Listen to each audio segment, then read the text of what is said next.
Hi guys, good morning. So today I'm going to talk about how to leave a toxic relationship. But before I do that, in case you don't know who I am, I'm going to introduce myself. My name is Lindsay O'Brien, and I help women heal from toxic relationships so that they can feel free, happy, and empowered to reclaim their lives. And so for everyone that's watching this, I'm going to be giving away 3 free discovery sessions with me this week. And these are where we take a really deep dive into what you're struggling with, whether it's healing from a toxic relationship or just trying to leave. We go really deep and we come up with a plan to help you move forward into a much better future. And okay, so you can click on the link in the description to book that session.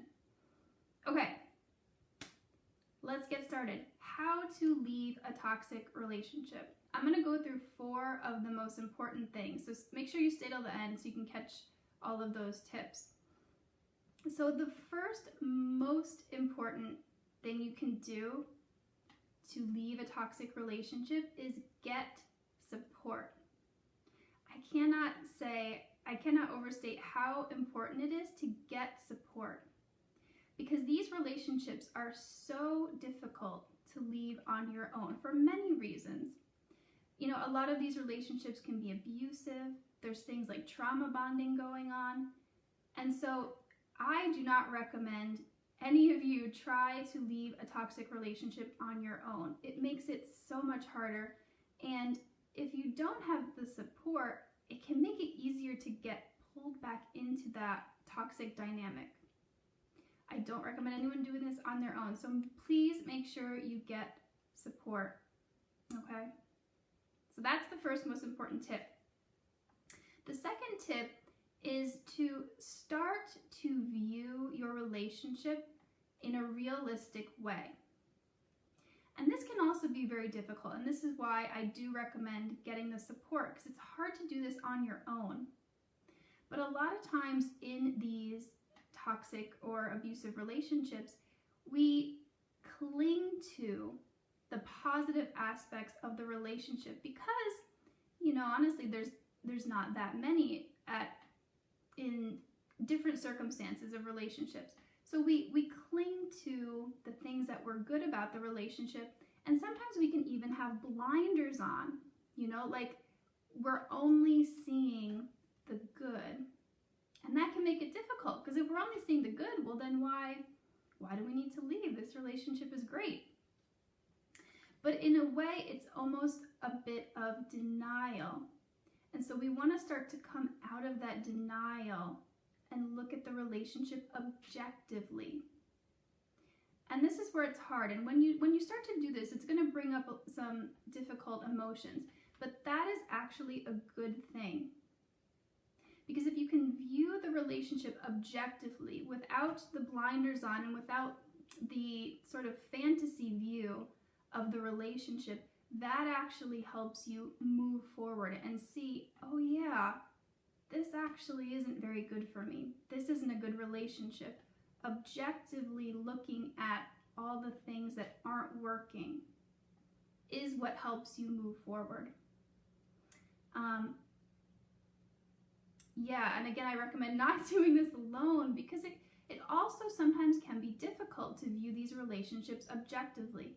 You know, you might know, or you might have a feeling deep down like, this isn't right, this isn't a good relationship for me to be in, but it can be hard, you know, if you have a partner that's trying to convince you otherwise.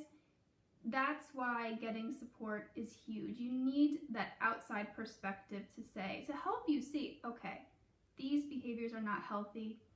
Another thing to kind of come to terms with in this process is that if you're in these difficult relationships, you're probably at the point of realizing that your partner is not going to change. And this can be difficult to accept too. You know, this is not to say that people can't change and people can't heal.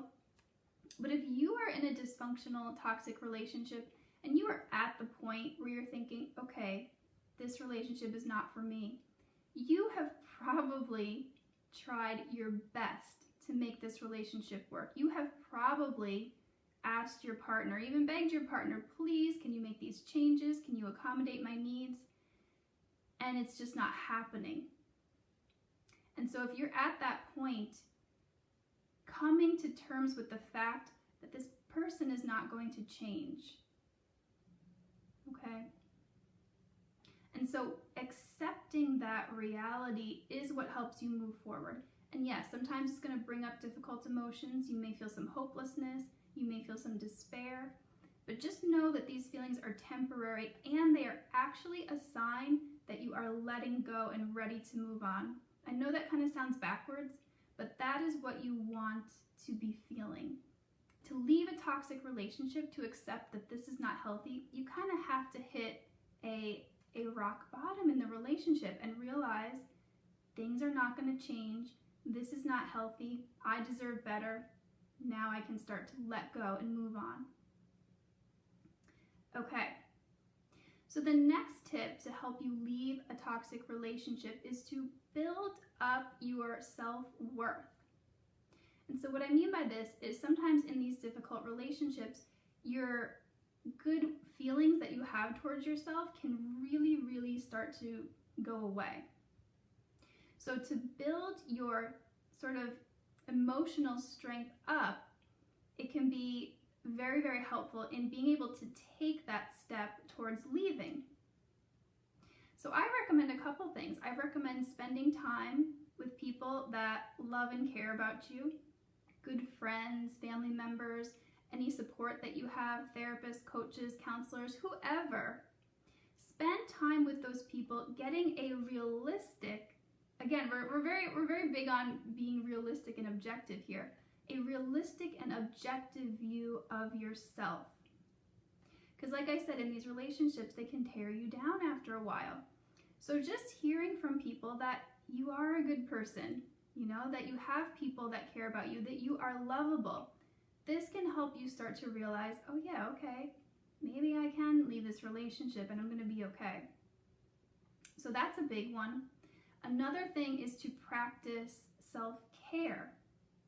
Make sure you're taking care of yourself, being gentle with yourself, doing things like exercising every day if you can, taking a long walk in nature, making sure you're getting enough rest.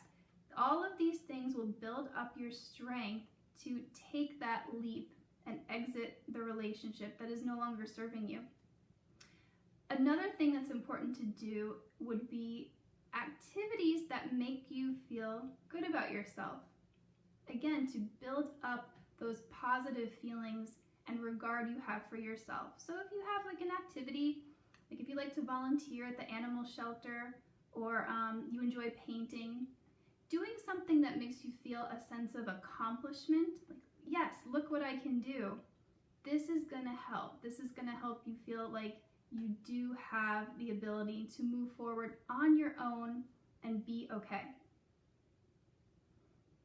All right, and the last tip for how to leave a toxic relationship is to remind yourself that letting go of this relationship that is no longer working for you, that is no longer healthy, is going to open you up to a much better future. And I know for a lot of you, it may not seem like that right now. It may seem like, oh my gosh, like I love this person so much. How could that be? How can I really find someone that I'm going to care for so much?